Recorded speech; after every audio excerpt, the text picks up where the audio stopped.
Hi guys, good morning. তো এখন মোটামুটি টাইম হচ্ছে 9টা বাজে। তো আজকে সকাল সকালে চলে আসলাম তোমাদের সামনে জাস্ট একটু কথা বলতে। দেখতেই পাচ্ছ আজকে আমি অন্যরকম সেজেছি।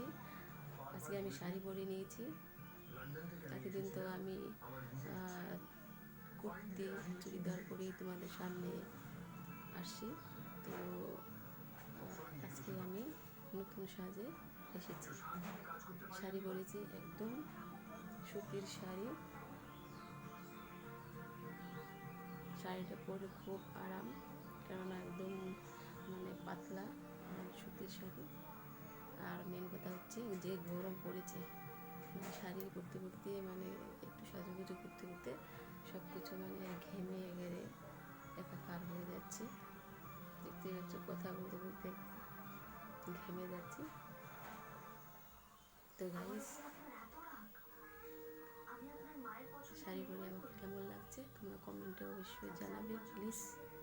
আপনি আপনার মায়ের পছন্দ করা মেয়েকে বিয়ে করবেন, আমি তখন চলে যাব।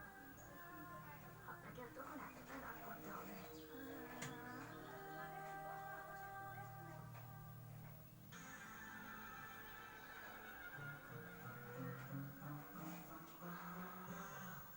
আবার আবার লস্যি তাকিয়েছিস আমার দিকে তুই?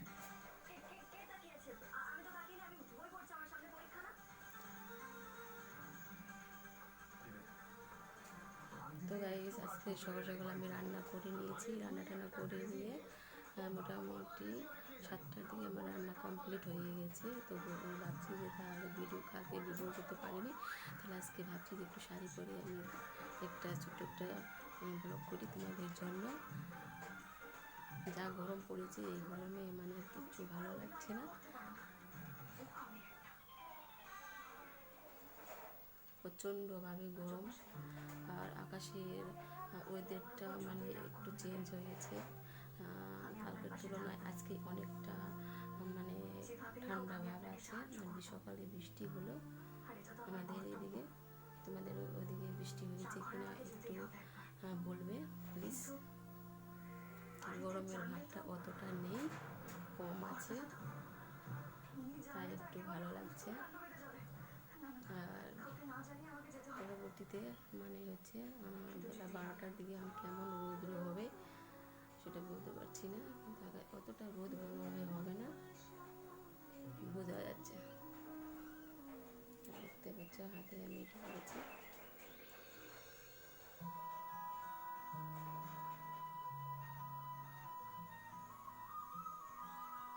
ব্রেসলেট করেছি।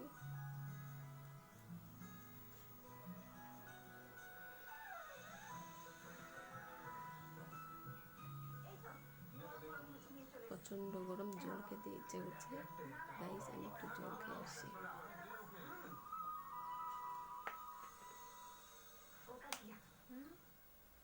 বলছি, একটা বুদ্ধি চাই। খুব গরম। আজকে না পাচক মশাইয়ের কাজে আমাকে একবার ওনার কাছে যেতে হবে, কিন্তু একটু রাতের দিকে বেরোতে হবে। কর্তা তো জানলে তো একেবারে হুলস্থুল কাণ্ড বেঁচে যাবে। তো এখন কি বলবো, এখন মোটামুটি